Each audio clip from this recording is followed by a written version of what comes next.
Today we are very fortunate to have with us here at the Edwards College of Fine Arts and Humanities, right? Notice how I switched the order there. It's the Edwards College of Fine Arts and the rest of you guys. We are lucky to have with us today the artist JonathanBrilliant, who's come and visited with us for the last 2 weeks doing an installation in the Rebecca Randall Bryan Art Gallery here on campus. I hope all of you have had a chance to stop over and see the work as it's progressed over that course of time. Mr. Brilliant is a native of Charleston. He received his BA in Studio Arts and a minor in Art History from the College of Charleston, and then he completed his studies as an MFA in Spatial Arts at San Jose State University. We're very fortunate to have Mr. Brilliant with us for many reasons, but for two very important reasons. He's a South Carolina Arts Commission Visual Fellow for 2011. He's also a recipient of a prestigious Pollock and Krasner Foundation Individual Artist Grant this year. He travels around the country doing installations and site-specific sculpture for both institutional galleries and commercial galleries, so you may see him again at other venues. He's been an artist in residence recently at the Visual Arts Center of Richmond, the McCall Center of Visual Arts in North Carolina, and the East-West Project in Berlin. He has also been a recent visiting artist at Kendall College of Art and Design, Winthrop University, Georgia College State University, the University of Memphis, the University of Oklahoma, Henderson State University, and many others. But I will stop there before I embarrass them. He's also a recipient of the Joanne Mitchell Foundation Full Fellowship Award as a sculpture residency at the Vermont Studio Center. So if you'd all join me in welcoming Mr. Brilliant here to Coastal Carolina University.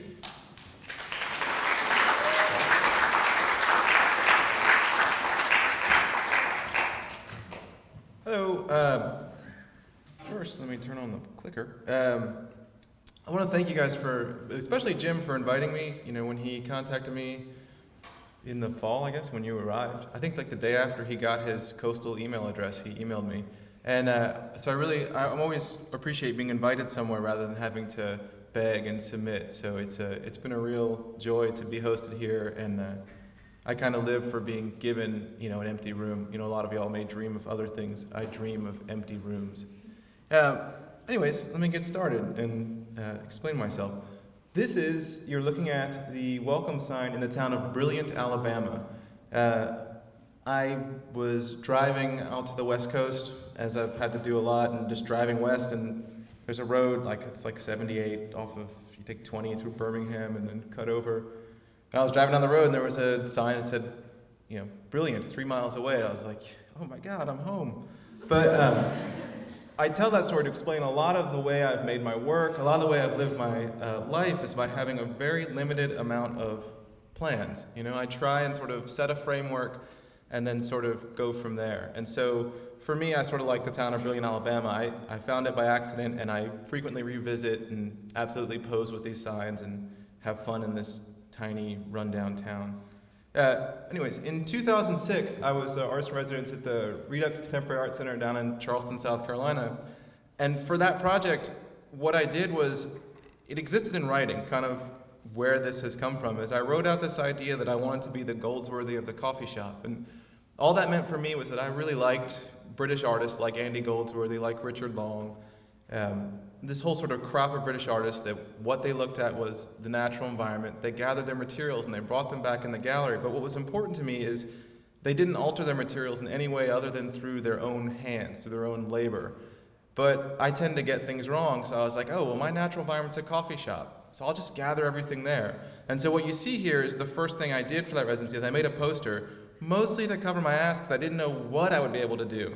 But I'm pretty crafty. So what I did is I liberated all the materials I could find in local coffee shops. These are the sticks woven together. These are 1,000 white lids and 1,000 black lids arranged in a 10-foot diameter circle. And there's no magic to that. It's just that when I went around to shops and said, hey, do you think I could have, a box of lids for an art project? It's for kids. They happened to have a box. Here's 1,000 white and here's 1,000 black lids. And hence the 10-foot circle. And then these are the sweetener packets just arranged on the floor, stacking them onto each other. And then for the following year after the show, I think the gallery just sort of used them at openings.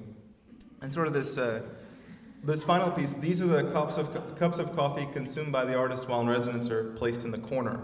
And that's kind of, as much as I'll talk about British artists, this is also kind of an American thing, a real love of the corners of galleries. And for a little while I was kind of interested in hugging the corner of the space. It took me a year or so of doing this to get comfortable, to come away from the walls and kind of really trust myself with space.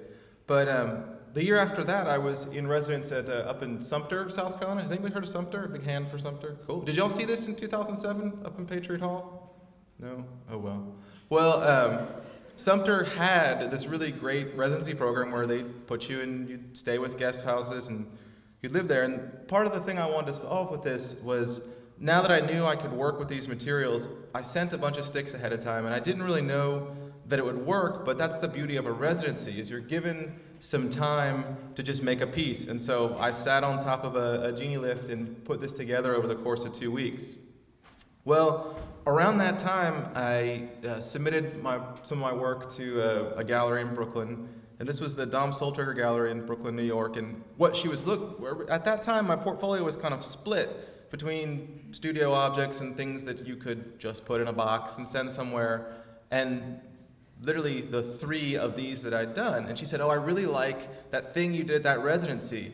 Could we get one of those for our gallery?" And without thinking it through, without thinking about it, this is that sort of the way I live my life. I was like, well, sure, if I could just stay there for a week, I'm sure I could do something similar.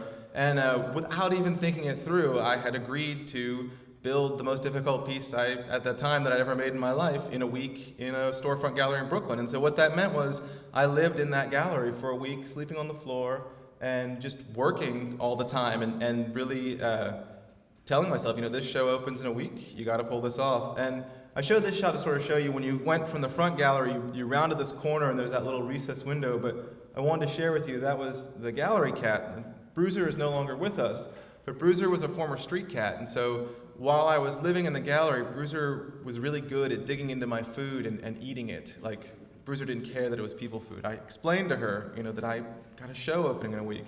But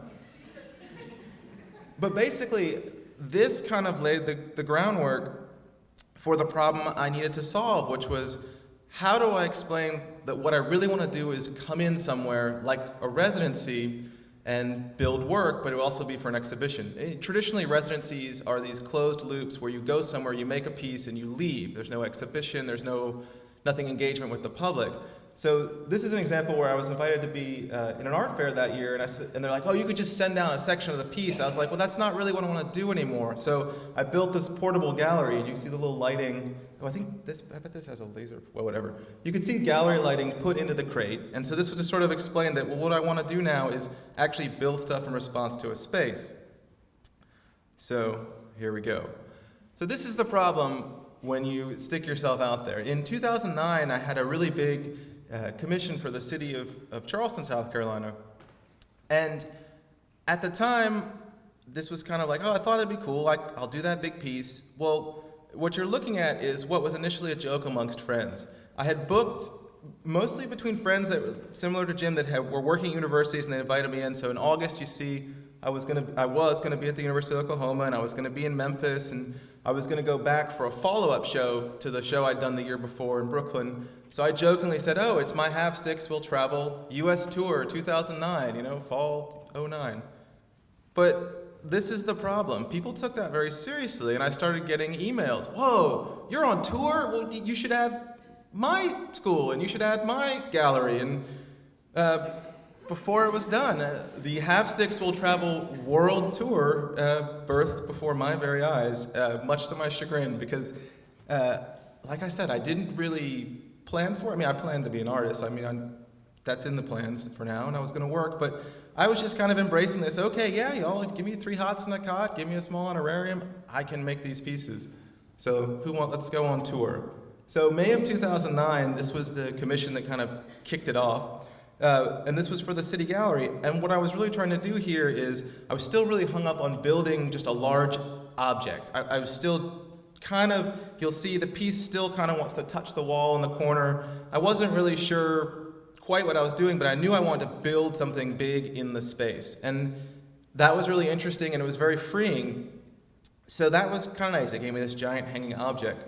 But next, I got to the University of Oklahoma, and I kind of show these process shots to show that this is what I show up to, this is what I arrive to. And I always over-document, and now that years have gone by, I can sort of start to see patterns. But this is, when I arrived in Oklahoma, I had shipped a crate ahead with a couple sections of the other stick sculpture, and then mostly those cases of sticks, and then I just went to work.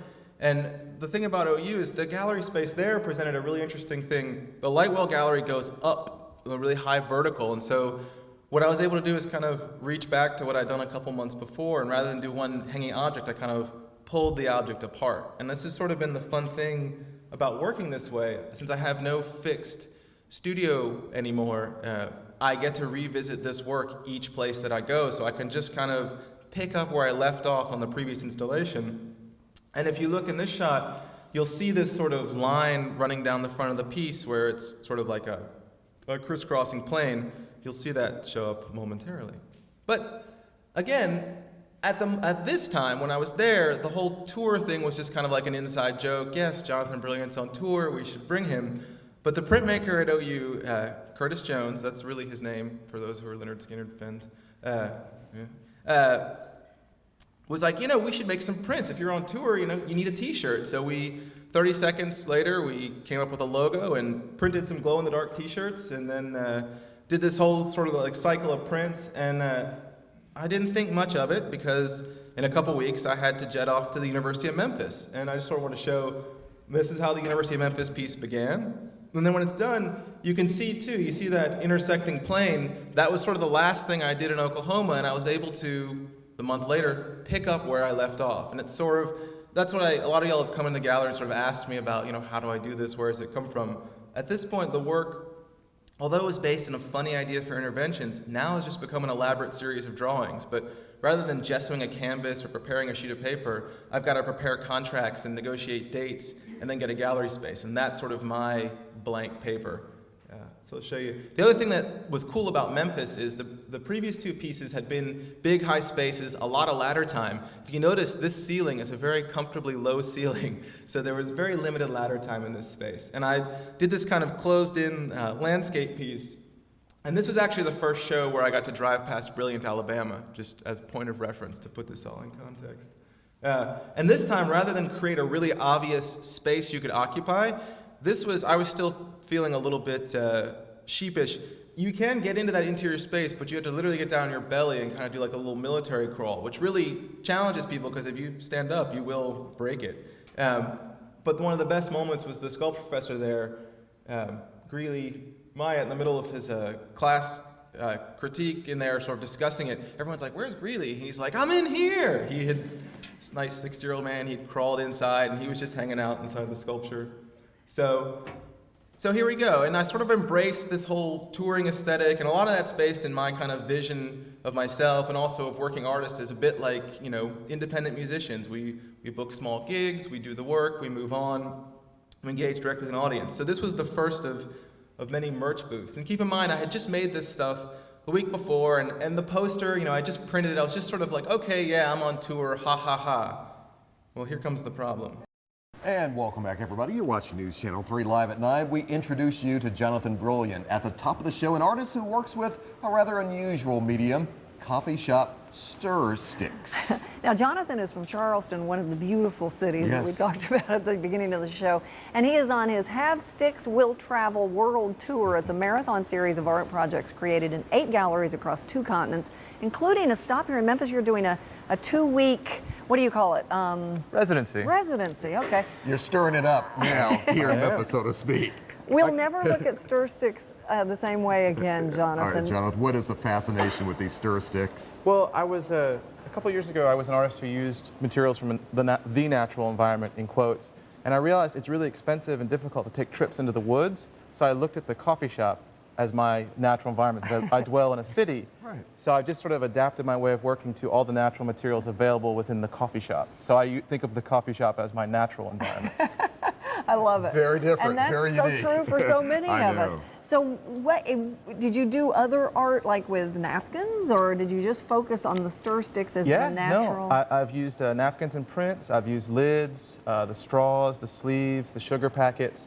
The sticks are just the most portable, where someone can bring me in. I bring several cases of sticks, and I work in residence and create a piece for places. So that's how I'm traveling around doing the sticks. Next stop on the tour was Berlin, and how I ended up in Berlin is a funny story.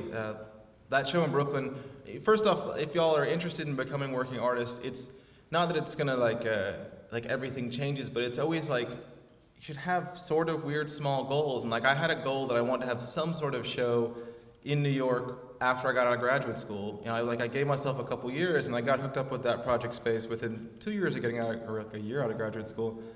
But in the interim, she had moved to Berlin because, as she says it, the rent is cheaper in Berlin than it is in Brooklyn. And so over the course of, this is one of those things where she's like, oh, Jonathan, well, I see you're on tour. Let's just bring you to Berlin. You can stay in our pad. Now I've upgraded this time, by the way, not sleeping on the floor. I got to sleep on an air mattress in Berlin. So that's luxury, by the way.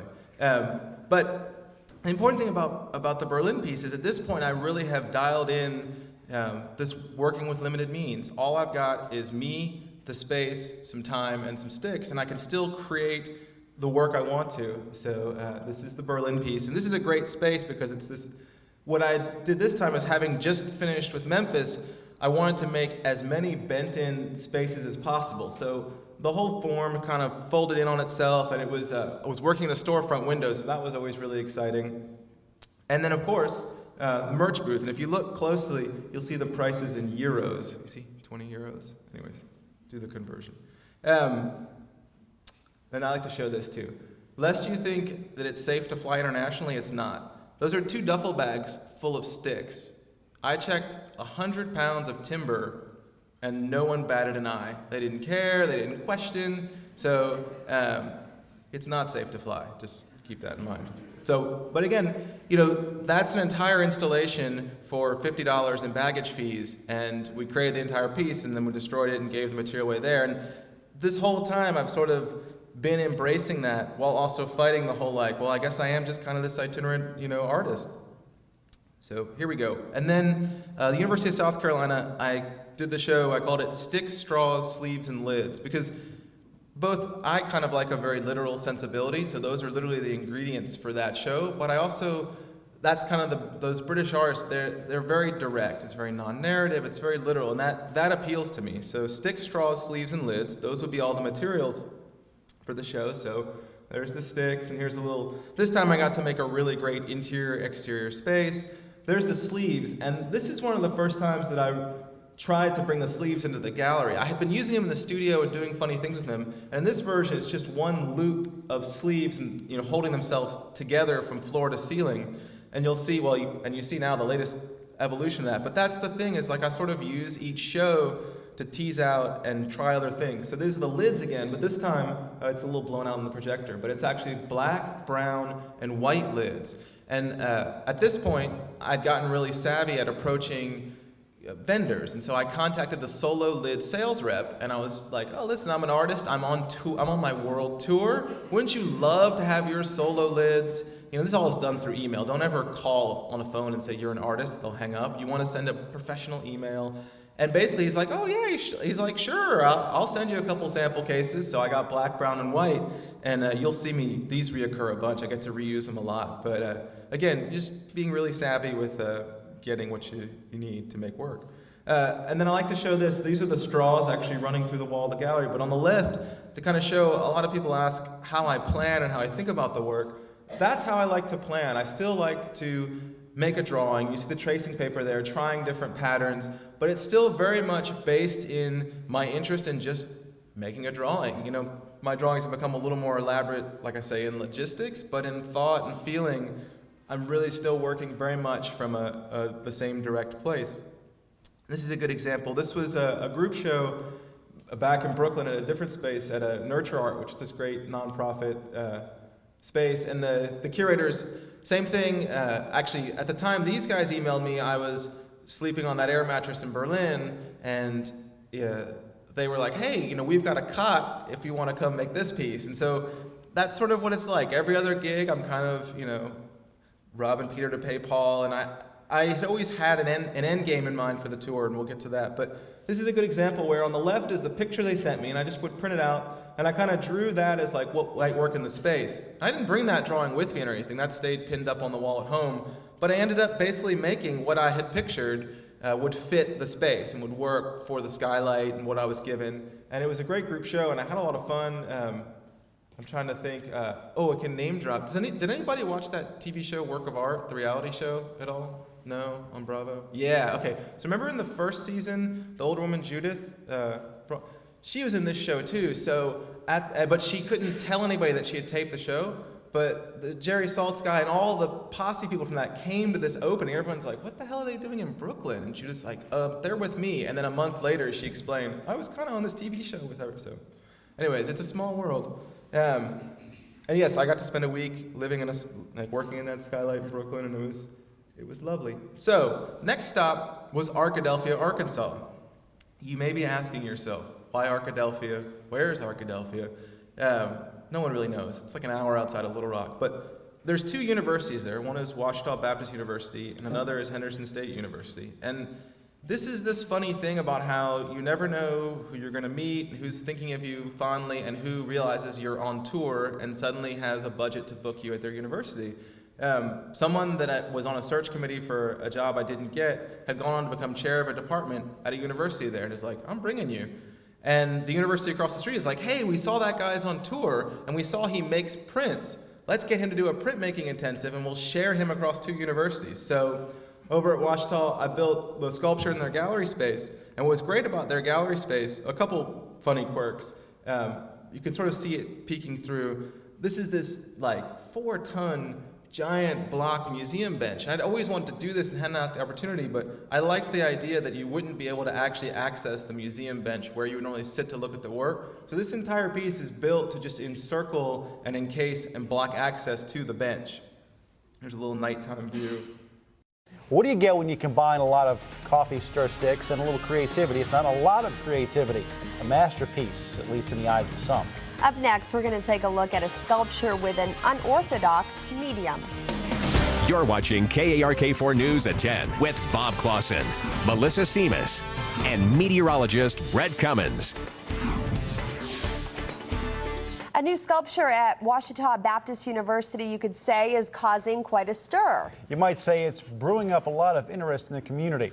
Artist JonathanBrilliant's Arkadelphia project is now on display on campus. Take a look at that. It is made entirely out of those coffee stirring sticks, 50,000 of them. No tape, no staples. I'm going to answer any more questions you have. But it really all began with watching other people and the way they use their coffee cups. So it was the sleeve first, and then when I sought out my own materials, I gravitated towards these. Brilliant sculpture will be on display through the end of the month. The reception will be held Thursday at 5. Coffee, I'm sure, will be served.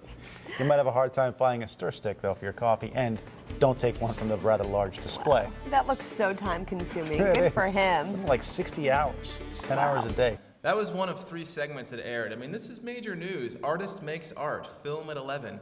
And this is, I think of myself, and it's funny, when I started this project, I think of myself as coming from kind of a difficult place, which is I kind of start with nothing. And I very much am drawn to artists who start with nothing. And in the beginning, at the very beginning, I thought I was doing something really smart, like, de-reifying the object of the coffee shop. But in time, what I've learned is I kind of reveal more about an artist than I do about objects and stuff that travels in life. But I wouldn't have known that if I hadn't just thrown myself out there, completely starting from nothing. So here's an example, now getting to expand the printmaking, what had been experiments. So up top, you can see an example actually taking the physical material, inking them, and then creating a record, which so creates this embossed print. And then underneath, these are the inside of coffee cup sleeves, and making a stable collagraph plate and printing those. The arms you see are David, the printmaker at Henderson State, and he was a deer because this is a lithostone. I don't know if anyone's done lithography before, is familiar, but that's a big lithostone. I had to prep those for other artists. But David had taken a look at some of my drawings and some of my other work and was like, oh, I bet you'd love to make a lithograph while you're here. So I arrive and there's a fully levigated prepared stone. And so what I did is I kind of made this drawing just of whatever I could find around the print studio while we were working on other prints. And we just kind of left the stone out, and it was great. I just would sort of go back and doodle on the stone and then made the print. And part of the sort of very simple humor I have, most of those tools and materials are things you would use in a print studio in making prints, including the coffee cup, there's a funnel, there's a spray bottle, there's a light, there's goggles floating in there. There's also the slight image of a razor blade, and this is a case of where I amuse myself sometimes. The image of the razor blade is actually made by using a razor blade to scrape the material back off the stone. So again, that sort of literal and direct way of working. But anyways, next stop on the tour, the 18 Rabbit Gallery in Fort Lauderdale, Florida. And again, when I declared I was on tour, I thought it would be sort of this short-lived thing. The woman who runs this gallery I had met years earlier in Sumter when I did that Sumter piece, and she'd always stayed in touch, and she was just sort of waiting for the right moment, and she's like, oh, well, I'm running a gallery now, and you're on tour. Let's do this. So what you're seeing now are some of the prints, which, again, this has become this juggling act that I've kind of now maintained since 2009, where I kind of rob Peter to pay Paul and use kind of every other work I make feeds into the next show. So here we go. This is the 18 Rabbit Gallery. And this is great. You can see this old warehouse space that had been flipped into a big gallery project space. And this time you see the straws. I actually used them to kind of run through the sticks to kind of add a little, dash of color, if you will. There's a good shot. Someone squatting down in the background. I'm not sure what they're doing, actually. And then the merch booth, of course. And it's not that I was selling a ton of these t-shirts. I would sell about as many as I would print, and then I'd use it to print more. I don't know, something really appealed to me about always having a travel crate or having some sort of merch booth. It was kind of the whole indie rock thing. I would only have it at the opening night. It would go away after I left. So. Next stop on the tour is Mexico. And again, why Mexico? Why San Jose del Cabo, Mexico? For years, I had been sending a series of work I do using rust, where I make these rust prints, and I make these sort of welded steel sculptures, more conventional objects, I guess. I'd just been shipping them to this gallery in Mexico, and she would take a batch, and once a year, she'd send me some money, or I'd have to send her some nasty emails. Did you sell anything? Oh, yes. Here's your money.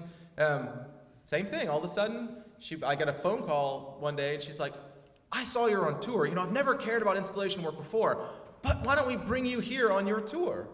So the answer is yes, and I love this sort of the bilingual signage. For the free entrance, it says Entrada Libre, and that feels like some sort of, cry. So here's the space.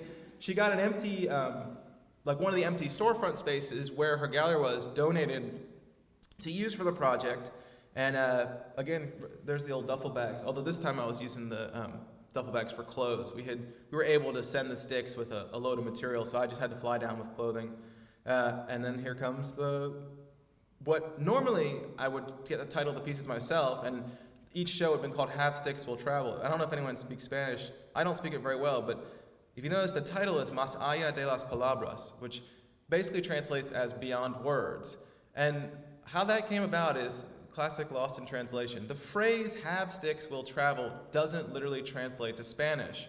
So the gallerist and her designer were like, well, we can't really, it doesn't make sense. What do we say? Oh, I don't know. It's, we can't translate. It's beyond words. That's it. That's the title of the show. So the title of the show was quite literally the fact that we couldn't translate the phrase "have sticks will travel world tour." And actually in Germany, I had a lot of trouble. My German's horrible, is for shite. And we had trouble translating the phrase there, but I just used it anyway. So here's Mexico. And again, working a lot against time, but also my friend the ceiling tile. This is another trick I sort of picked up along the way, that if I want to anchor and secure and get a piece going, I can shove stuff in a ceiling tile. You see it at the top there. So a little back view of the space.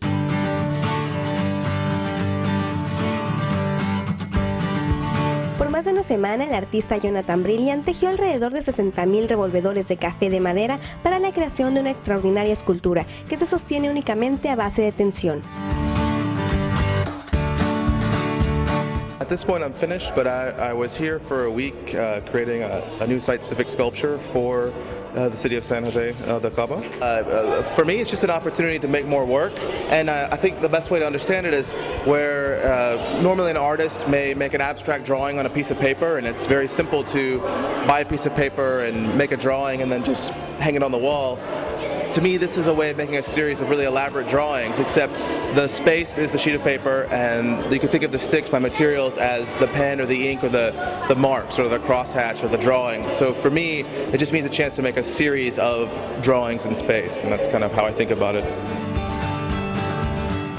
Este ejemplo de arte instalación es evidencia de la creatividad e ingenio de un hombre. Anyways, and again, another fun lost in translation moment was I was speaking with her and she was asking her questions in Spanish, and I would politely explain in Spanish, I don't speak Spanish. And she would ask again in Spanish, I don't really speak Spanish that well. So then finally someone off camera, what's edited out, is translating her questions, but in a very direct, barking way. Like, she's asking in a very nice, and then he's like, what she said was, where do you get your materials from? And it was, okay. So, and then I would answer, and then they dubbed it over. It was, these are things that art school doesn't prepare you for. So, one of the penultimate stop on the tour was the Bumbershoot Festival in Seattle, Washington. And it seemed very fitting, and the artistic director there thought it was hysterical because I'm going to come home to the capital of coffee.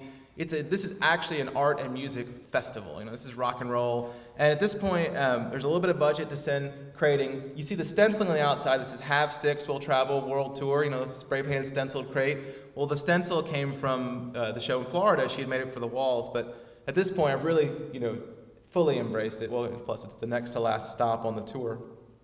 And this is the Bumbershoot piece. And a lot of the consideration here was the 10,000 anticipated visitors a day that we would get. So I built the piece entirely thinking about traffic flow. And really, the sticks and the material were almost irrelevant. I just wanted to shape a space that would have people going in and out of it. So hence the giant entryway that is completely compliant with fire code. Like, that's literally measured to be big enough to make the fire marshal happy, and all the sort of space around it. And that's one of those things just about really embracing it. And actually, this is a good example. You can almost see in the background, you see how there's a darker and lighter areas in the back of the piece there? That's because for this one, I knew I was going to be doing a simplified form, and I just sent a ton of the panels ahead of time. But things that make me happy. This is the Bumbershoot t-shirt for 2009, or 10, that was 10, right? 2010. Bob Dylan, Mary J. Blige, Weezer, Hole, Drake, Rise Against, Necco Case, The Decemberists. Why don't you scroll all the way down, see on the bottom of the bill, JonathanBrilliant. That's right, I shared a bill with Bob Dylan, so there you go. He may write songs, but I weave sticks. Anyways, life's little victories. So the last stop on the tour, and I had declared it to be the last stop because I knew I would have 3 months to be in one spot, was the McCall Center for Visual Arts. And in fact, when I got the call that I'd gotten it, I was ecstatic and very excited because it's a really great residency. They give you a studio, a stipend, an apartment to live in that has cable TV, and I don't own a television, so it was hard a lot of days to pull away from the cable television in the apartment and go into the studio. But they also, the same thing happened. They're like, oh, well, we see that you're now on tour. Why don't you do a show before your residency? Come in a week early. So I did, and I did the finale show. So on the left is the ultimate merch booth. It's now got all the postcards from all the shows from the 18 months prior. It's got the t-shirt, it's got the poster. This time I've used the stencil, and that was my sort of first attempt at staining coffee on the wall. And in this version, I was thinking wrong. I was taking actual brewed coffee and mixing it with powdered creamer to make a dry paste and smearing it on the wall. So that's why you see this sort of light staining. But anyways, since it was going to be the finale, I was going to bring forward a little of everything. So there's a stick piece. This time I did sort of the lid wall remix. So there's a white ring, a brown ring, and a little black ring on the outside. Lines with them. And then some of the prints. And this time, not knowing that would happen, but I had 18 months worth of strange news clips and tour videos and things I'd made, so it kind of put like a close the loop on the whole touring thing. Although that whole experience, just has changed my life and my work completely.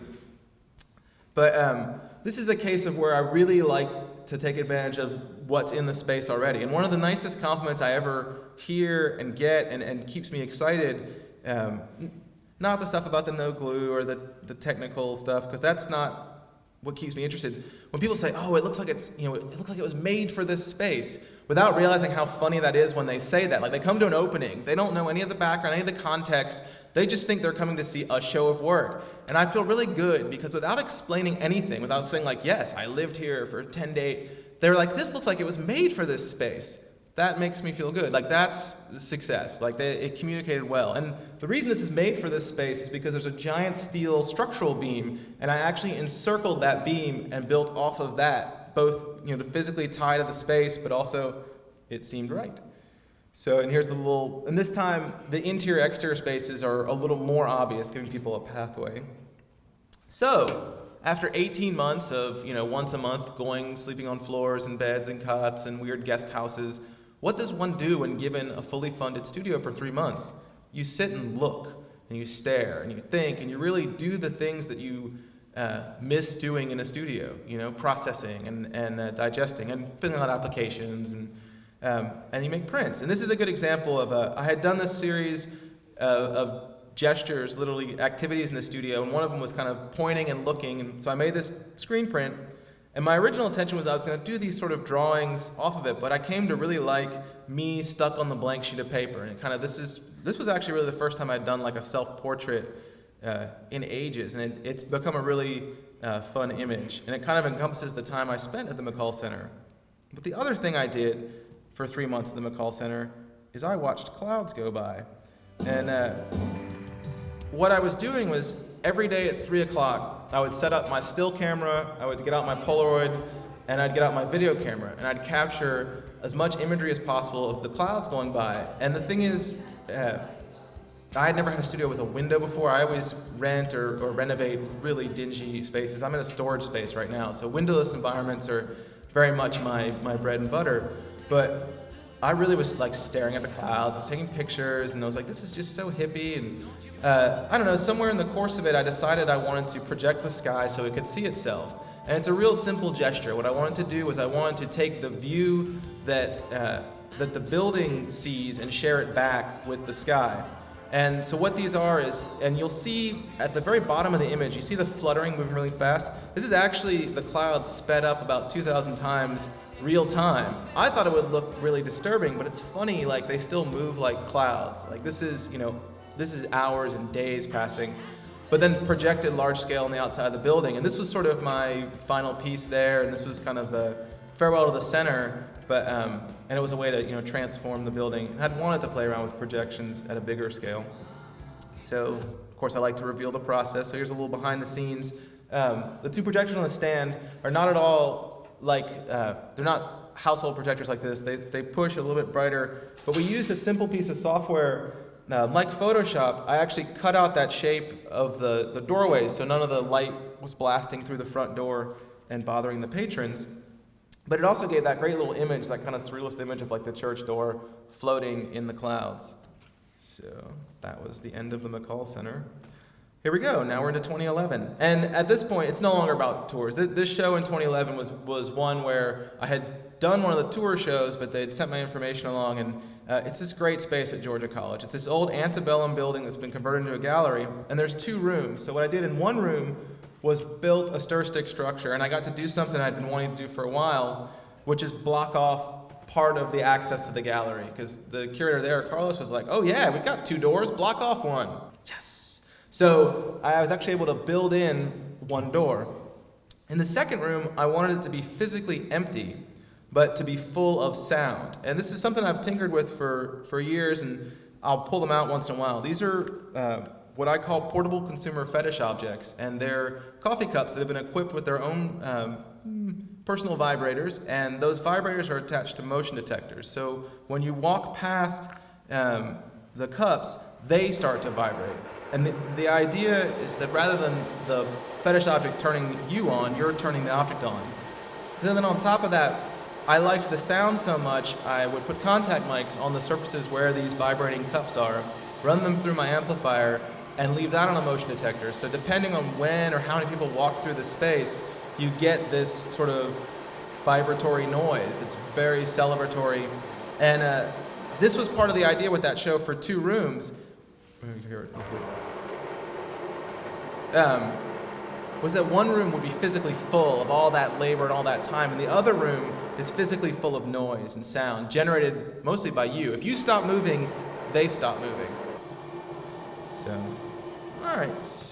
And then, of course, the prints, the more prints. These are the Milledgeville impressions. And again, that's part of my own sort of literal indexing system. I was in Milledgeville, Georgia when I made those impressions, so they're called the Milledgeville impressions. Probably don't show up on the thing. Oh yeah, they show up. Excellent. So another thing I'd been thinking a lot about is found text, and in particular fortune cookie fortunes. I've accumulated them for years, and I quite like how they're actually really ominous if you start thinking about it, you know? Friends long absent are coming back to you. Those could be dead people coming back. And on the right, failure is the mother of success. So that's pretty cruel, you know?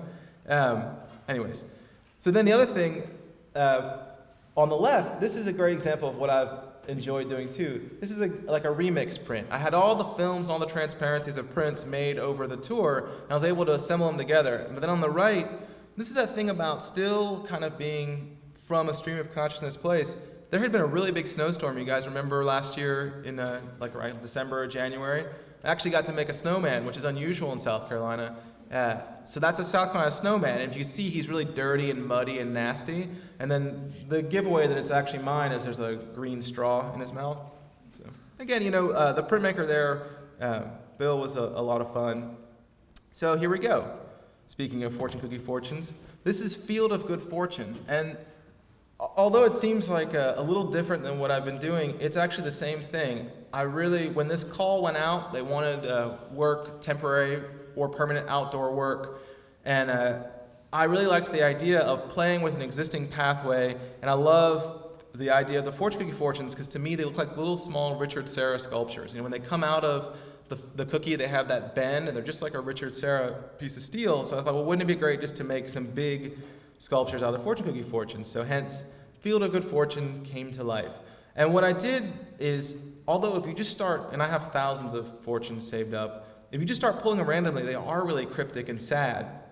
But what I did is I made sure for the couple that I got approved for this, I picked all ones that were either related to the creative process or, in this case, the title of the show came from this one. This says, remember to share good fortune as well as bad with your friends.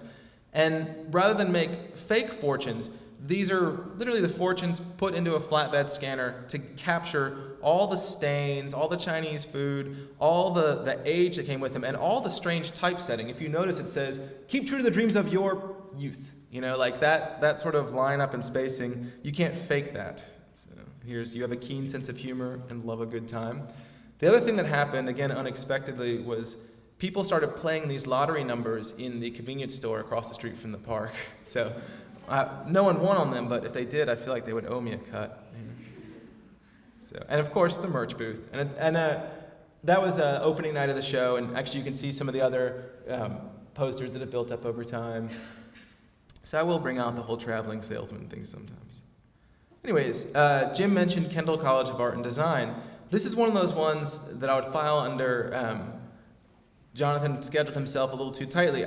They had originally wanted me, they were one of those ones that are like, oh my gosh, you're on tour, we should bring you to the Kendall College of Art and Design for Art Prize in 2010. And I'm like, oh crap, well I'm already at the McCall Center, but let's stay in touch, let's talk. And we dialed it back to like, well, let's just do a conventional visiting artist gig. So I actually went up there 2 weeks prior to Art Prize and worked there. And this was one of the first times where I really got to bring the sleeves into their own. And I had the space and the time and the supportive curators. They were like, yeah, sure, let's try this. And this is the first time I really allowed myself to pull them and tension them up in the air.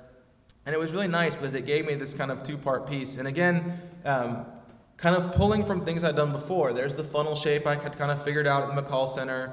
If you look ever so slightly, you see a bench hiding in there. Not only is it just a bench, this is the Eames Museum bench. And this is furniture, did I get that right? It's Eames, yeah. This is Grand Rapids, Furniture City. You guys can look that up. But it was just awesome to have the most iconic museum bench trapped inside my sculpture for the run of the show. And then, of course, while I was there, we made some prints. And so here's some more other fortunes. And I've been really careful. I have a giant jar of fortunes, but I've just try and pull them out and then index them as I get to make them. So I basically have a lifetime of prints to make, when I have access to screen printing. So the one at the top says, the project you have in mind will soon gain momentum, which is always a good feeling. An unexpected windfall will be yours. Because it was art prize, we were kind of, I was like, haha, this will be funny. And then this is the one, I love this. Only put off until tomorrow what you're willing to die having left undone. Well, that's not very encouraging. That's not very nice. You know, like, really?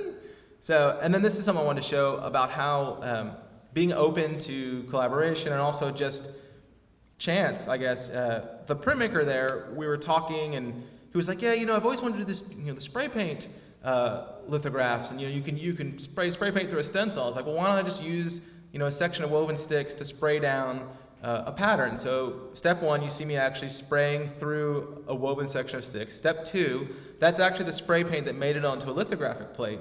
Step 3, we're processing the plate, and step 4, we get this print. And again, it's this great thing about how, yes, now you guys know the process and all this went into it, but that print, when it hangs framed in a gallery kind of unremoved from all the context of like the touring guy uses woven sticks, it's still a really interesting print because it's kind of this weird, hazy, soft, looks like someone might have spray painted a piece of paper, but then when you notice the numbers, it says like, you know, 1 of 15. How did they addition, you know, that? Did they just go spray a bunch of paper? But it was really fun, and Morgan's a really sharp printmaker, and actually he's really sharp. He's a printmaker, right? You know, usually they're inky and dirty, but he wears like sweater vests and like button downs and like cruises into his print studio like uber preppy, but is like a way dirty printer. But anyways, then the big daddy I've been working on and just finished up in December was the Visual Arts Center of Richmond. And what happened with this is, again, she approached me, the curator found me, and I'll tell you how small the world is. She had actually heard about my work in like 2008, before I ever went on tour, before I ever invented all that crap. She had seen the piece that Jim invited me. I forgot to show, or I didn't show it, but when Jim was at SC State, he and Scotty Peak, and back then I was still sort of doing other things, so I stayed with my in-laws. They would pick me up from my in-laws' house, and I'd commute to SC State with them and build a piece. Well, this curator, as far back as 2008, had sent someone to look at that piece, and she'd been quietly following me. And she popped up in 2011 and said, hey, I'm the director of exhibitions at the Visual Arts Center in Richmond. How would you like to do a show here? And I was like, well, send me pictures of the space. And usually people send me pictures of like one room or, you know, maybe like the 2 rooms. This is a massive like 3-room art center gallery space. So we developed the show, but I still wanted to keep it in line with the whole residence. She's like, yeah, we'll have you in residence, you know, but we need to have an exhibition. We need to have it needs to be a plan. And I was like, all right, I got the plan. We'll make it evolve out of what I've done before. So I called the show Stick, Stack, Show. Get it? Tic-tac-toe, Stick, Stack, Show. I don't know where they come from, you know, blessed. So here we go. This is the first room you sort of enter through. And but what's so cool about this space, and now you can see this in the shot, it's beautiful, it's an architect-designed space, but the wall is so awesome, terminate before the ceiling itself. It's this raked ceiling. So I was able to have work flowing between rooms. So this first room, you walk right in and there's the Big Daddy. But what I did was, there's the travel crate. And so both physically and visually, this entire show is growing out of the Have Sticks Will Travel crate. And I kind of, like, when I sold her on that idea, like, yeah, I think that'll work. She was like, oh, that's perfect. That makes the most sense. This'll do, you know, so. But I just thought it'd be kind of cool. I like my crates. I've always wanted to use them in some way. So this show literally was growing out of that work. Then expanding the lids. And this is actually, by the way, I'm still just reusing and remixing the same batch of black, brown, and white lids I got from the solo lid sales rep. And I just send him an email every once in a while. Hey, look what I did with him this time. He's like, oh, great. So for him, it was a good investment. You know, he expensed 3 cases for the arts. And it's hard to see in the projector because I know it blows the thing out. But I actually, on the left, it goes white, brown, black. In the middle, it goes brown, white, brown. And on the right, it goes black, brown, white. And what that does when you're standing in that space, it makes this eye flutter. It really makes your eyes sort of vibrate. So, for example, here in the gallery, the coffee stain on the wall, you'll notice that's the biggest. I've never done a coffee stain that big ever. But when I was doing these big lid circles, I was like, oh, when I get to not Grand Rapids, where am I? When I get to Conway. And I think that's about the time I emailed Jim that the title, I said, we're going to call it Weaving, Stacking, and Staining, because I'm going to do something like that. So here's just a shot of the secondary room, and you see on the shelf on the right there, there's our friends, the vibrating coffee cups, and so they get to make an appearance. And then moving through, this is the back room. still keeping like a conventional exhibition, so this back room was filled with prints, but if you look up, having gotten to elevate the sleeves at Kendall, I was always sort of thinking that, okay, I'll run the sleeves through the whole exhibition when I get to Richmond. There's just another view showing all the textures. There's the straws this time. And just another little shot showing the space. And yes, it was a big space. And this was actually the first space where I injured myself right good. That's a nice, not soft concrete floor. And I actually fell in that right corner of the piece. You see how there's a little bump on the piece? That's where I actually fell into it, punctured a big hole, and then had to fill it back to tense it together. So, and then those are some prints that were made in Grand Rapids, but we didn't have time to get them to the framer because I was coming, like a month in Grand Rapids a month before. But the brown area in the background is the coffee stain. And when I taped off and did that small coffee stain on the wall, that's when I was like, I know what I'm going to try, when I get to Conway. So, and then just real quick to show you guys, this is, sort of how it planned. And actually, this is an earlier plan for Richmond where you see things in different placements, but that's how loose I try and keep it. And Reese, welcome to 2012. All right. Thank you.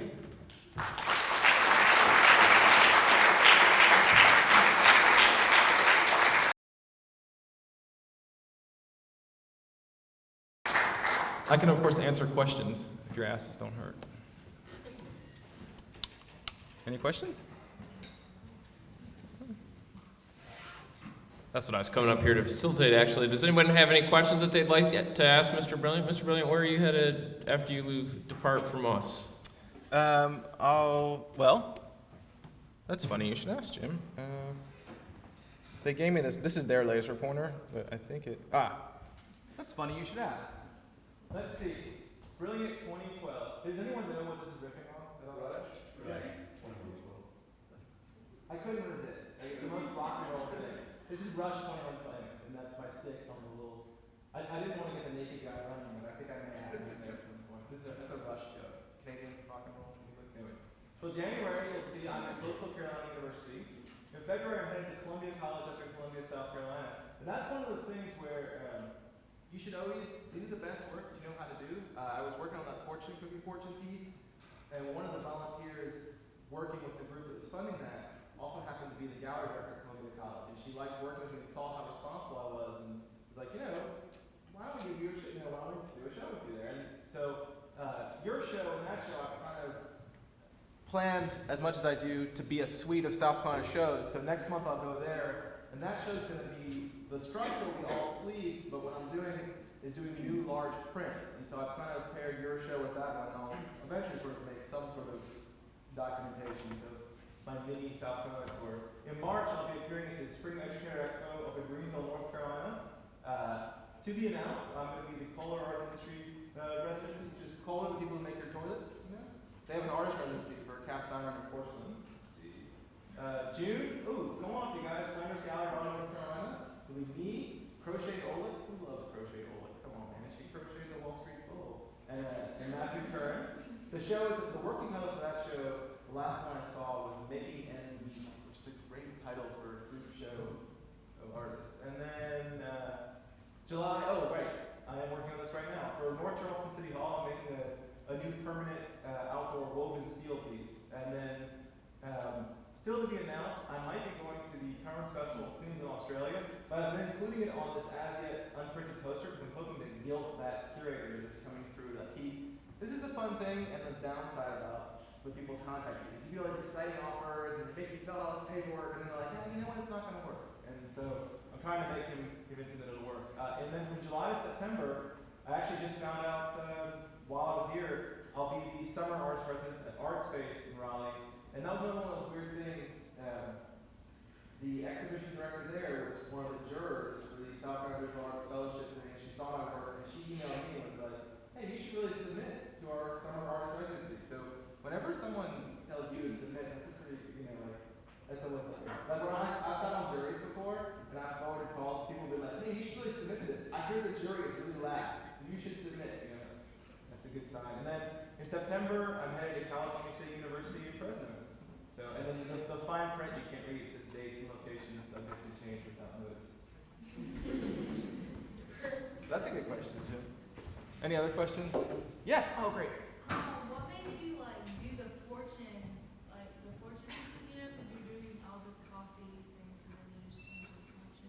That's a good question. Her question was what made me do the fortunes. Like I said, the coffee project has become this sort of thing in galleries. I began back in college individually framing my fortune cookie fortunes. And it was actually one of the first sculptures I made. I made a display case for my fortune cookie fortunes.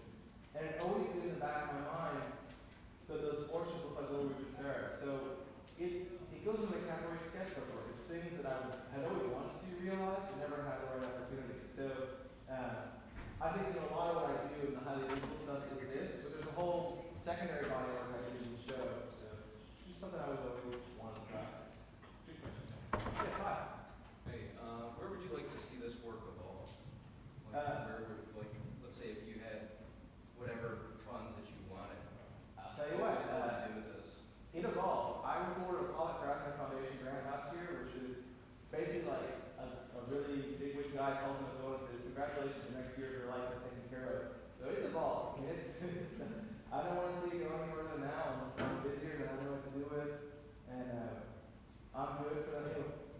I'm planning out through September. That's how evolved I ever want it to be. I guess more in terms of, like, let's say scale.